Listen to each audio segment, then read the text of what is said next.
भी रहा है तो उसे हम जोड़कर समरस बनाए, तभी हमारा एक अच्छे समाज का निर्माण होगा।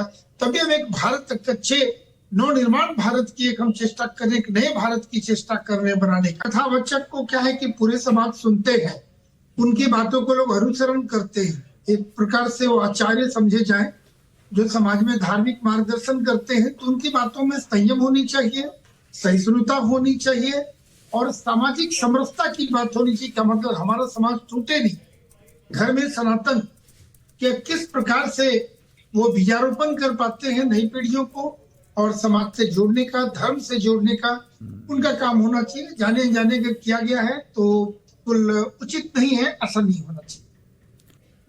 यही तो हमारे भारत की सुंदरता है कि हमारे गुलदस्ते में विभिन्न प्रकार के फूल हैं, सबों के रंग अलग है, सभी की सुगंध अलग है, सभी का अपना सम्मान है।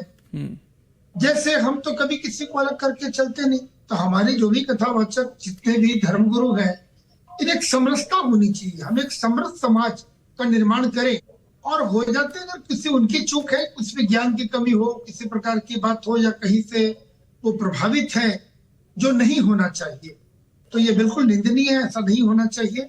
संयम बरतनी चाहिए और अगर मेरी वाणी से किसी को कठोर हो जाए तब तुम धार्मिक कहीं से हो ही नहीं सकते। मेरे मंच से किसी को अगर गलत संदेश जाता है तब तो ये कथा करने का कोई लाभ ही नहीं है। ज्ञान होनी चाहिए, सामाजिक समरसता होनी चाहिए, सभी एक दूसरे से जुड़े। और हमारे भारतवर्ष की सुंदरता पूरे विश्व में चर्चा, सोने की चिड़िया भारत, हम इसे बिल्कुल नहीं बिखरने दें। ये सबों का एक दायित्व बनता है कि हम किस प्रकार की अपनी सुंदरता को बनाए रखें। और जो समाज में जो इस प्रकार से कहेंगे वो बिल्कुल एक जिम्मेदार व्यक्ति है जो मंच पे बोलते हैं, तो इस प्रकार से उन्हें संयम बरतनी चाहिए। और मैं सत्तामी समाज को भी बड़ा सम्मान पूर्वक बोलूंगा कि ये निंदनीय है, लेकिन ठीक है, इस प्रकार से हमारी ओर से भी किसी प्रकार का ऐसा कोई प्रदर्शन ना हो जो फिर एक दूसरी बात आ जाए। क्योंकि अगर कोई गाली बकता है तो हम गाली बक ले तो वो बिल्कुल नहीं हो सकता है। इसमें सुधार होने की आवश्यकता है और हम भी संयम बरत के उनको अच्छी शिक्षा देकर उनको संदेश देने की आवश्यकता है, बिल्कुल देना चाहिए।